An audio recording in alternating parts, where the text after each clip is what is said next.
नमस्कार दोस्तों, स्वागत है आपका हमारे YouTube चैनल जीके ट्रैकर पे। देखिए फ्रेंड्स, आज के वीडियो में हम बात करेंगे जो हमारी एक सीरीज है Uttarakhand important book MCQ series.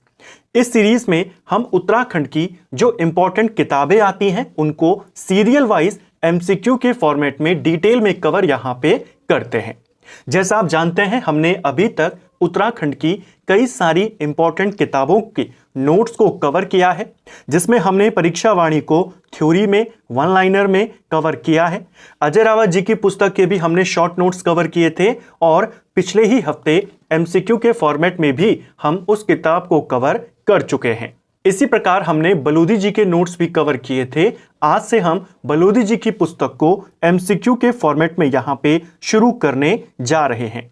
इस पुस्तक के हर पेज से, हर लाइन से जो जो क्वेश्चन बन सकते हैं वो आपको यहाँ पर एमसीक्यू के फॉर्मेट में देखने को मिलेंगे, डिटेल एक्सप्लेनेशन के साथ। इससे आपने जो नोट्स बनाए हैं पहले हमारी थ्योरी की क्लास से, उनका अच्छे से रिवीजन भी होगा, एमसीक्यू के माध्यम से होंगे तो आपकी अच्छे से प्रैक्टिस भी यहाँ पर होगी।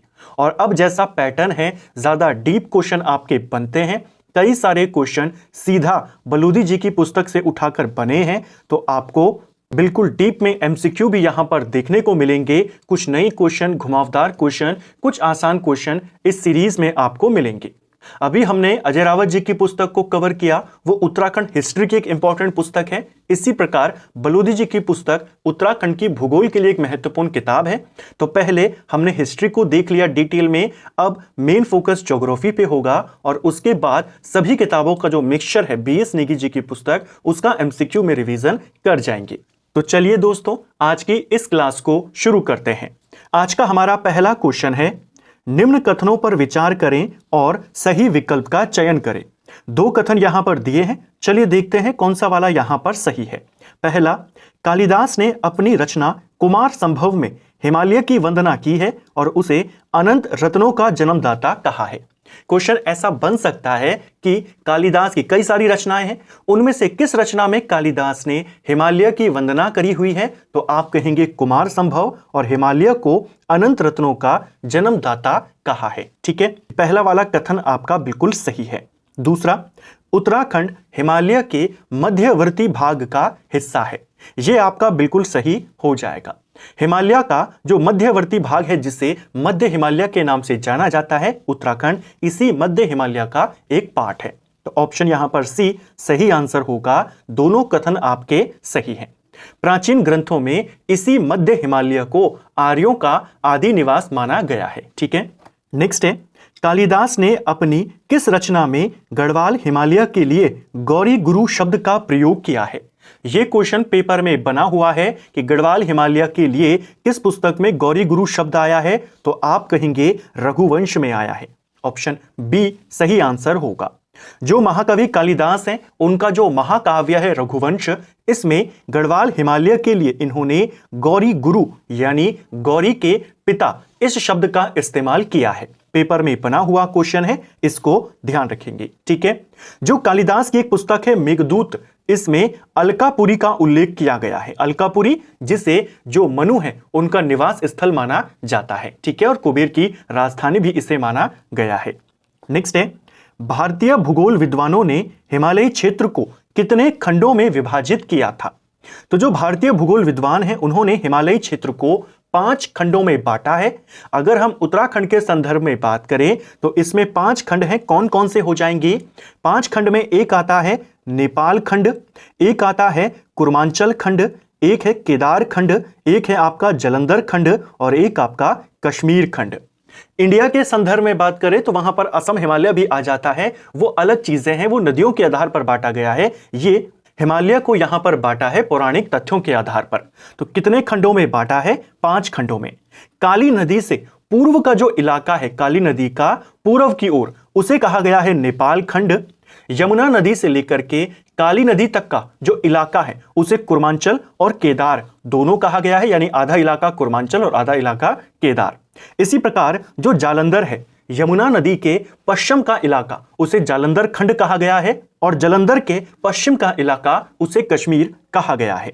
तो क्वेश्चन बनेगा भारतीय भूगोल विद्वानों ने हिमालयी क्षेत्र को कितने खंडों में बांटा है? 5 खंडों में। हमने उनके नाम यहां पर देखे। नेक्स्ट है, उत्तराखंड के प्राचीन इतिहास के संदर्भ में निम्न में से क्या सही नहीं है? 4 स्टेटमेंट दिए हैं। चलिए देखते हैं यहां पर कौन सा कथन गलत है। पहला, स्कंद पुराण में नंदा देवी पर्वत से कालगिरी तक के क्षेत्र को केदारखंड कहा गया है। पहला ही कथन आपका गलत हो जाएगा। देखिए, स्कंद पुराण के 2 उप पुराण माने जाते हैं, एक केदारखंड और एक मानसखंड। क्वेश्चन बनता है केदारखंड और मानसखंड दोनों किसके पाठ हैं? स्कंद पुराण के पाठ हैं। तो स्कंद पुराण में नंदा देवी पर्वत से लेकर कालगिरी तक का जो क्षेत्र है उसे केदारखंड नहीं कहते, उसे मानसखंड कहते हैं। और गंगा द्वार यानी हरिद्वार से लेकर के नंदा देवी पर्वत तक का जो इलाका है उसे केदारखंड कहते हैं। तो आपको गलत वाला पूछा गया था, पहला वाला ही आपका गलत है।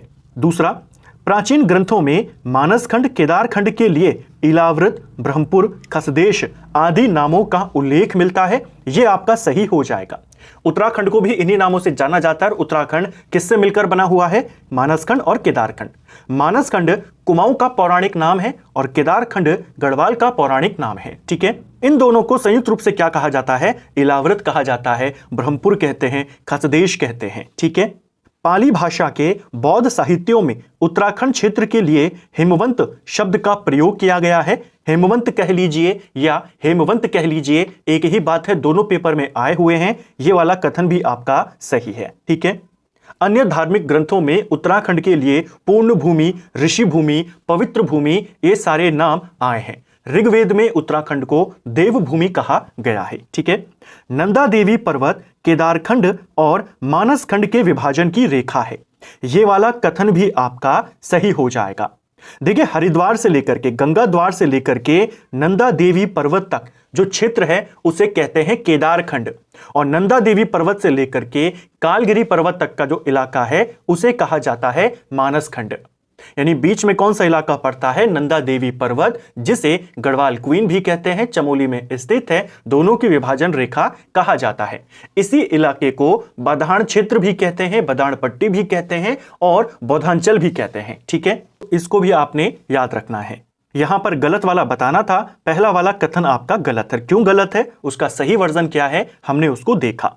नेक्स्ट है, किस ग्रंथ में हिमालय तक पहुंचने का सबसे सुगम मार्ग गंगा तट से होकर बताया गया है? तो किस पुस्तक में हिमालय तक जाने का सबसे सुगम मार्ग जो बोला गया है वो गंगा तट से होकर जाने के लिए बोला गया है? यह मार्ग बताया गया है कालिदास की रचना मेघदूत में। ऑप्शन सी सही उत्तर यहां पे होगा। ठीक है, इसी मेघदूत रचना में कालिदास ने अलकापुरी का उल्लेख भी किया है, जैसा हमने ऊपर देखा। और इसी पुस्तक में, इसी ग्रंथ में कालिदास कहते हैं हिमालय तक जाने का जो सबसे अच्छा मार्ग है, सुगम मार्ग है, वो गंगा तट से होकर जाने का है। नेक्स्ट है, पौराणिक ग्रंथों में उत्तराखंड समेत तिब्बत को क्या कहा गया है? देखिए, पौराणिक ग्रंथों में उत्तराखंड समेत पूरे तिब्बत को कहा गया है उत्तर कुरु। ऑप्शन सी सही उत्तर यहां पे होगा। हमने इस क्वेश्चन को या इस टाइप के प्रश्न को पहले भी कवर किया है। आपके पास एक सवाल आता था कि महाभारत के अंदर उत्तराखंड का वर्णन किस रूप में हुआ है? महाभारत में उत्तराखंड को क्या बोला गया है? तो महाभारत में उत्तर कुरु कहा गया है। एक और क्वेश्चन आपने पढ़ा होगा, पेपर में आया हुआ है, उत्तराखंड के लिए उत्तर कुरु शब्द किस ग्रंथ में आया है? तो आप कहते हैं ऐत्रेयी ब्राह्मण। तो अलग अलग ग्रंथों में उत्तराखंड के लिए उत्तर कुरु शब्द आया है। उन्हीं तथ्यों के साथ एक चीज को और जोड़ लीजिए कि पौराणिक ग्रंथों में या अन्य ग्रंथों में उत्तराखंड समेत पूरे तिब्बत के लिए ही कहा गया है उत्तर कुरु। तो महाभारत में भी उत्तर कुरु, ऐत्रेयी ब्राह्मण में भी उत्तर कुरु और तिब्बत को मिलाकर के भी उत्तर कुरु।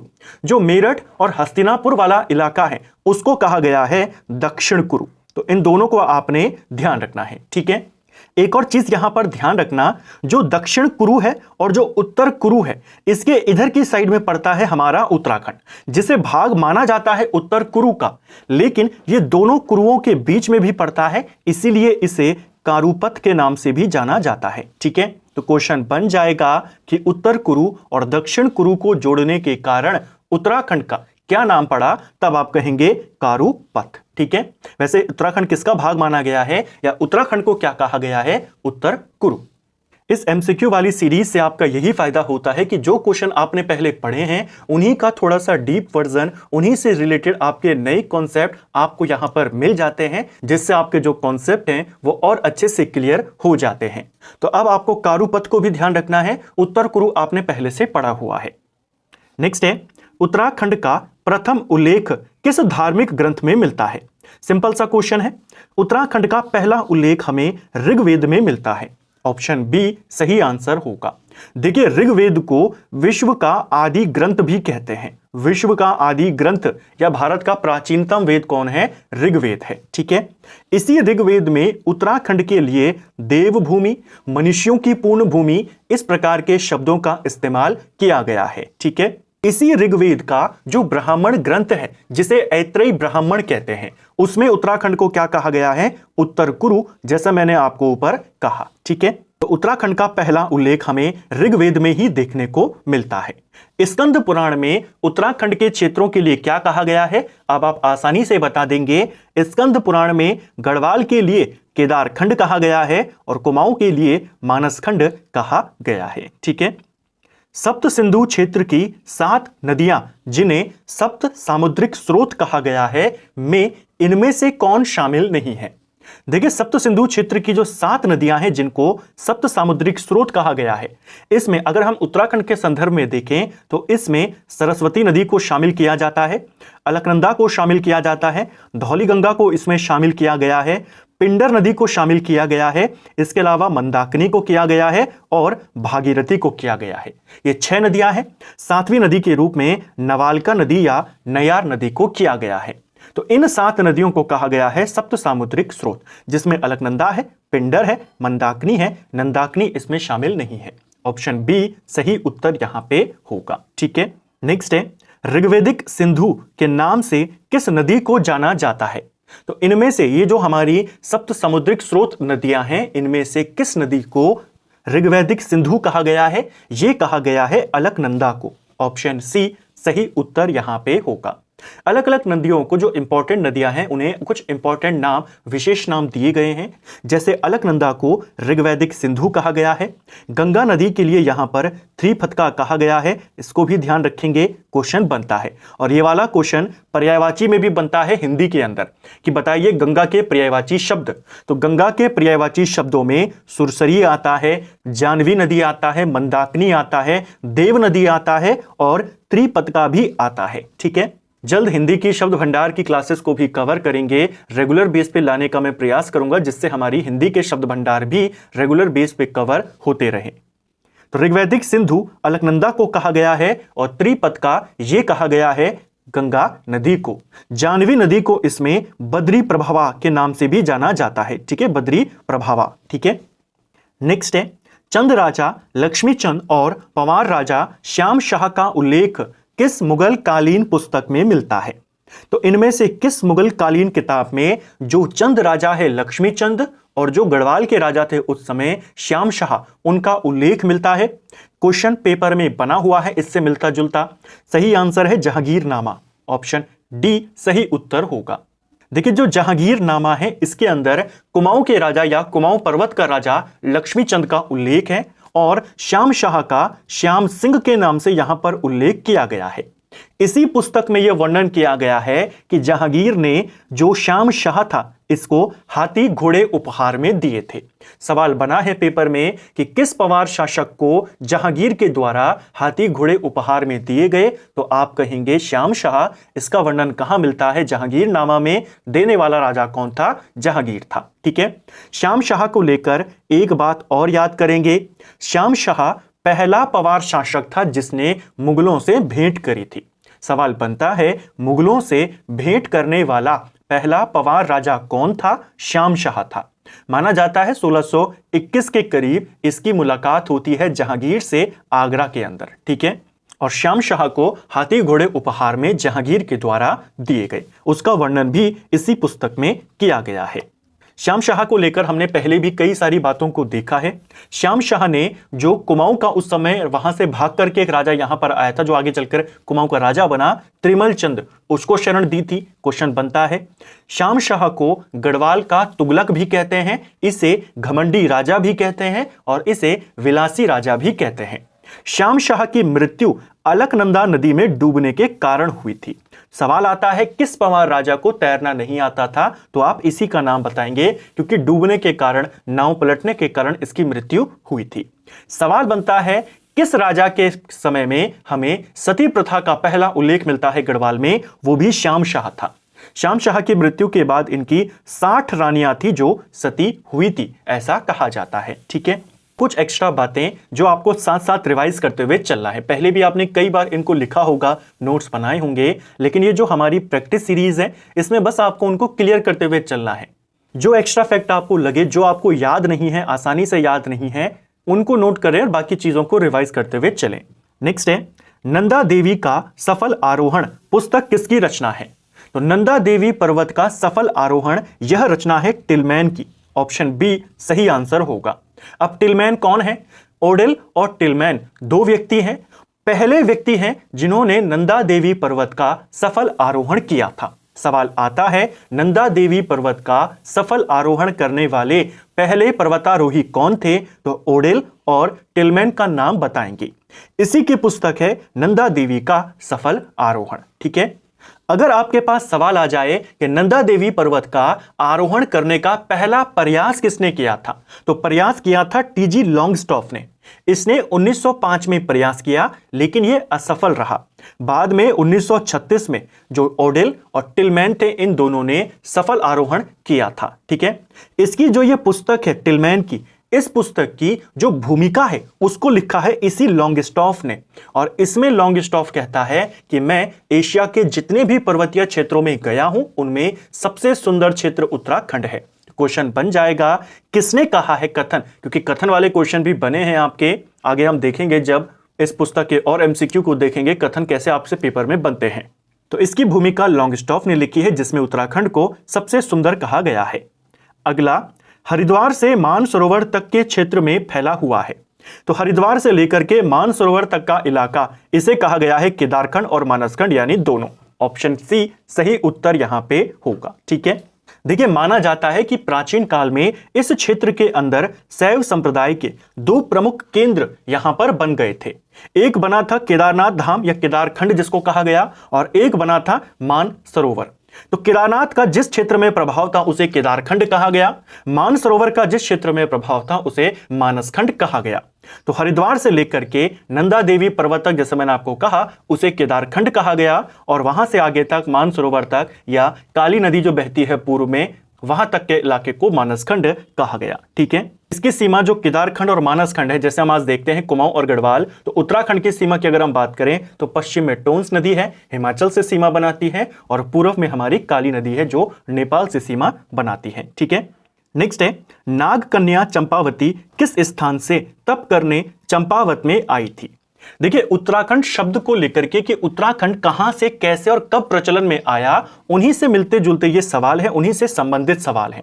सवाल यह है कि नाग कन्या चंपावती कहां से तप करने के लिए चंपावत में आई थी? ये आई थी मध्य प्रदेश के विदिशा से, और इनके जागर आज भी यहां पर गाए जाते हैं और इनके जागरों में उत्तराखंड नाम का प्रयोग किया गया है। ठीक है, इसी प्रकार जो नाथ पंथ के प्रवर्तक हैं जिनका नाम है गुरु गोरखनाथ, उनकी पुस्तक गोरखवाणी आई है, और उस पुस्तक में भी उत्तराखंड का हमें शब्द मिलता है। ठीक है, नेक्स्ट है, हिमालयी क्षेत्रों के गजेटियर सर्वप्रथम कब प्रकाशित हुए थे? यह सवाल पेपर में बना हुआ है। हिमालयी क्षेत्रों के गजेटियर सबसे पहले जो प्रकाशित किए थे वो एटकिंसन ने किए थे, और किस वर्ष में ये प्रकाशित हुए थे? 1882 में। ऑप्शन बी सही उत्तर यहां पे होगा। ठीक है, नेक्स्ट है, उत्तराखंड रहस्य किसकी रचना है? एक और इंपॉर्टेंट किताब जिसमें ये कुछ ऐसी किताब है, शुरुआती किताब है जिसमें उत्तराखंड शब्द आया था, तो नाम ही है उत्तराखंड रहस्य, और इस किताब के जो रचयिता हैं इनका नाम है शालिग्राम वैष्णव। ऑप्शन बी सही उत्तर होगा। ऐसे ही एक किताब आई थी उस समय, वसुधारा। वसुधारा पुस्तक में भी उत्तराखंडीय तीर्थ का नाम आया है, यानी उत्तराखंड शब्द आया है। इसी प्रकार एक किताब आई थी वेद माता। तो वेद माता जो पुस्तक है हरिराम धस्माना की है, उसके अंदर उत्तराखंड हिमालय शब्द आया है। तो ये कुछ इंपॉर्टेंट शुरुआती किताबें जिनमें उत्तराखंड नाम हमें देखने को मिलता है। नेक्स्ट है, उत्तराखंड शब्द को लोकप्रिय बनाने का श्रेय किसे दिया जाता है? देखिए, उत्तराखंड शब्द के बारे में माना जाता है कि पहली बार जो ये इस्तेमाल में होने लगा ये 1911 के आसपास होने लगा, जब केदार पुराण का सेकंड एडिशन को प्रकाशित किया गया, उसमें उत्तराखंड शब्द आया था, लेकिन अभी प्रसिद्ध नहीं हुआ था।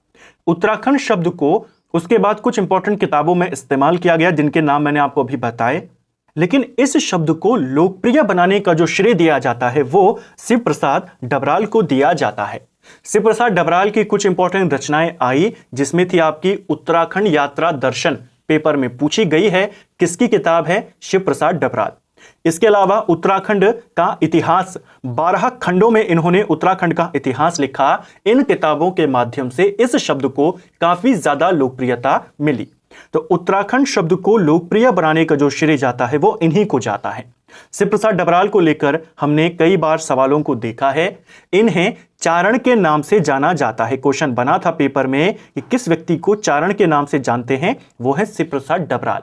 चारण क्यों कहते हैं? इनके घुमक्कड़ी स्वभाव के कारण। ठीक है, इसके अलावा इनकी तुलना बाण भट्ट से होती है। तो उत्तराखंड में किस व्यक्ति की तुलना बाण भट्ट से करी जाती है? शिव प्रसाद डबराल। उत्तराखंड का एनसाइक्लोपीडिया इनको कहा जाता है।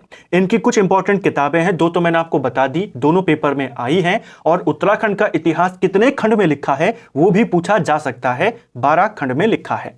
इन्होंने उत्तराखंड यात्रा दर्शन लिखा, उत्तराखंड का इतिहास लिखा, टिहरी का इतिहास इन्हीं की रचना है, राष्ट्र रक्षा काव्य इनकी रचना है, उत्तराखंड के अभिलेख व मुद्रा इनकी रचना है, गोरा बादल इनकी रचना है, गढ़वाली मेघदूत इन्हीं की रचना है। ठीक है, इनको लेकर एक सवाल और नोट कर लेना कि प्रद्युमन शाह के शासनकाल को किसने कुशासन कहा था? तो पंवार शासक प्रद्युमन शाह के काल को कुशासन इन्होंने ही कहा था। उत्तर प्रदेश राज्य प्रशासनिक लेखों में उत्तराखंड शब्द सर्वप्रथम कब आया था? तो उस समय तो हम उत्तर प्रदेश का ही पार्ट थे। तो उत्तर प्रदेश के प्रशासनिक लेखों में पहली बार उत्तराखंड जो शब्द आया ये 1960 में आया था। ऑप्शन डी सही उत्तर होगा।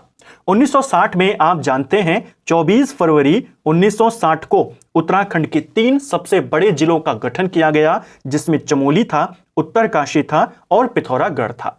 इन 3 जिलों का गठन किया गया और इन तीनों को जिस मंडल में शामिल किया गया उसका नाम था उत्तराखंड मंडल। इसको ध्यान रखना है। ठीक है, तो पहली बार प्रशासनिक लेखों में जो उत्तराखंड शब्द आया वो 1960 में आया, जब इन 3 जिलों का गठन किया गया। पहले ये तीनों तहसील थी, इनको जिले का दर्जा दिया गया और तीनों को जिस मंडल में शामिल किया गया, तीनों को मिलाकर के उस मंडल का नाम रखा गया उत्तराखंड मंडल। ठीक है, नेक्स्ट है, उत्तरांचल का नाम परिवर्तन कर कब उत्तराखंड किया गया?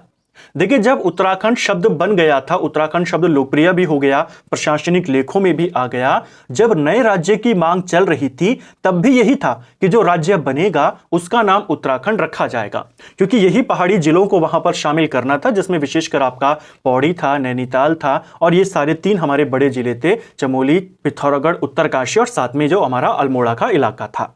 तो पहाड़ी जिलों को लेकर बनाना था और उत्तराखंड इसका पूरा नाम रखना था। जो मंडल था अब उसे राज्य बनाना था। ठीक है, लेकिन जब उत्तराखंड राज्य का गठन किया गया तो उसमें जो मैदानी इलाका है हरिद्वार और बाद में उधम सिंह नगर, उनको भी जोड़ दिया गया और नाम कर दिया गया उत्तरांचल। तो जब राज्य गठन हुआ, आप सभी जानते हैं राज्य का नाम क्या था? उत्तरांचल था। इसका नाम बदलकर उत्तराखंड कब किया गया? तो 1 जनवरी 2007 से यह नाम किया गया। ऑप्शन सी सही आंसर होगा। दिसंबर 2006 में यह प्रस्ताव पारित हो गया था कि इसका नाम अब उत्तराखंड होगा, जो लागू हुआ 1 जनवरी 2007 से। सवाल आता है कि उत्तरांचल से उत्तराखंड कब हुआ? तो 1 जनवरी 2007। उत्तरांचल का गठन कब हुआ था? तो 9 नवंबर सन 2000 में गठन हुआ, तब उत्तरांचल था और 2007 में 1 जनवरी से इसका नाम उत्तराखंड हो गया। सिंपल सा क्वेश्चन है। नेक्स्ट है, निम्न में से कौन सा कथन असत्य है? तो इनमें से आपने गलत कथन को बताना है। चलिए देखते हैं। हमने उत्तराखंड का शब्द कैसे आया, किन किताबों में आया शुरुआती, कैसे वो फेमस हुआ, किस व्यक्ति को श्रेय जाता है, प्रशासनिक लेखों में कब आया, हमने उसको देखा। अब बात करते हैं गढ़वाल जो शब्द है वो कैसे आया। देखिए, गढ़वाल के बारे में कहा जाता है कि पहले यहां पर छोटे छोटे गढ़ थे। गढ़ का मतलब होता है पर्वतीय इलाकों के किले। तो पर्वतीय इलाकों में सुरक्षा की दृष्टि से अपने अपने ऊंचे ऊंचे किले यहां पर बनाए गए थे, ऊंची ऊंची चोटियों पर, उनको कहा गया गढ़। कहा जाता है पहले यहां पर बहुत सारे गढ़ थे तो इसका नाम गढ़वाल पड़ गया। एक थ्योरी यह दी जाती है कि जो छोटी छोटी नदियां होती हैं जिनको गढ़ या गाड़ कहा जाता है, तो उत्तराखंड का जो इलाका है, हिमालय का जो ये क्षेत्र है उत्तराखंड वाला इलाका, यहां पर इतने सारे गाड़ हैं, गढ़ हैं छोटे छोटे, उस वजह से इसका नाम गढ़वाल पड़ गया। दोनों थ्योरियां चलती हैं, ठीक है, आप उन्हें ध्यान रखेंगे। हालांकि इस प्रकार का क्वेश्चन नहीं बनेगा, लेकिन एक क्वेश्चन बन सकता है कि गढ़ शब्द का अर्थ क्या होता है। तो गढ़ शब्द का अर्थ होता है पर्वतीय क्षेत्रों में या पहाड़ी क्षेत्रों के किले, उनको कहा जाता है गढ़, ठीक है। इस पुस्तक में आपको इसी प्रकार शब्दावली भी देखने को मिलेगी अलग अलग प्रकार की। चलिए प्रश्न को देखते हैं। पहला, गढ़वाल का पौराणिक नाम केदारखंड है। यह आपका बिल्कुल सही है। गढ़वाल का पौराणिक नाम केदारखंड है और कुमाऊं का मानसखंड है, ठीक है। केदारखंड का भौगोलिक क्षेत्र दक्षिण में गंगा द्वार से उत्तर में हिमालय की श्रेणियों तक है। तो जो केदारखंड था यानी जो आज का गढ़वाल है, इसके दक्षिण में गंगा द्वार यानी हरिद्वार है, बिल्कुल, और इसके उत्तर में हिमालय की पर्वत श्रेणियां हैं, यह भी सही है। यह पूर्व में बधान पट्टी और पश्चिम में काली नदी तक फैला हुआ है। यह गलत हो जाएगा। पूर्व में बधान पट्टी है और पश्चिम में यह तमसा नदी यानी टोंस नदी तक फैला हुआ है, ठीक है। जो मानसखंड है वो आपके पश्चिम में बधान पट्टी है और पूर्व में काली नदी तक फैला हुआ है। उत्तर में उसके भी हिमालय है और दक्षिण में उसका तराई क्षेत्र पड़ता है। तो तीसरा वाला कथन यहां पर गलत है। इस भूभाग की लंबाई 50 योजन और चौड़ाई 30 योजन है। स्कंद पुराण का जो केदारखंड है उसमें गढ़वाल क्षेत्र की या केदारखंड क्षेत्र की लंबाई और चौड़ाई का विवरण भी दिया गया है। चौड़ाई बताई गई है 30 योजन और लंबाई बताई गई है 50 योजन, जो आपका बिल्कुल सही है, ठीक है। नेक्स्ट है, किस पुस्तक में अजय पाल को समस्त गढ़ों का विजेता यानी गढ़पाल कहा गया है। तो एक इंपॉर्टेंट किताब है, कई बार ये किताब पेपर में आई हुई है। जैसे मैंने आपको कहा कि कई सारी थ्योरियां चलती हैं इस क्षेत्र का नाम गढ़वाल पढ़ने पे। उनमें जो सबसे ज्यादा प्रचलित है वो वही है कि यहां पर कई सारे छोटे छोटे गढ़ थे। उन सभी गढ़ों को जीतने वाला पहला व्यक्ति कौन था? टोटल कितने गढ़ थे यहां पर? 52 गढ़, और इनको जीतने वाला था पहला आदमी अजय पाल। तो किस पुस्तक में अजय पाल को सभी गढ़ों का विजेता यानी गढ़पाल कहा गया है? यह कहा गया है गढ़वाल एंशिएंट एंड मॉडर्न पुस्तक में। ऑप्शन बी सही आंसर होगा। यह किताब 1917 के आसपास लिखी गई। इस किताब को राय बहादुर पातीराम के द्वारा लिखा गया है और इस किताब को लेकर सवाल आया था कि यह किताब किस भाषा में लिखी गई है। तो जैसा नाम है Garhwal ancient and modern, English में लिखी गई है, ठीक है। यह जो पुस्तक है अंग्रेजी में लिखी गई है। इसी पुस्तक में कहा गया है कि जो अजय पाल था उसने सभी 52 गढ़ों को जीता था और गढ़पाल कहा गया।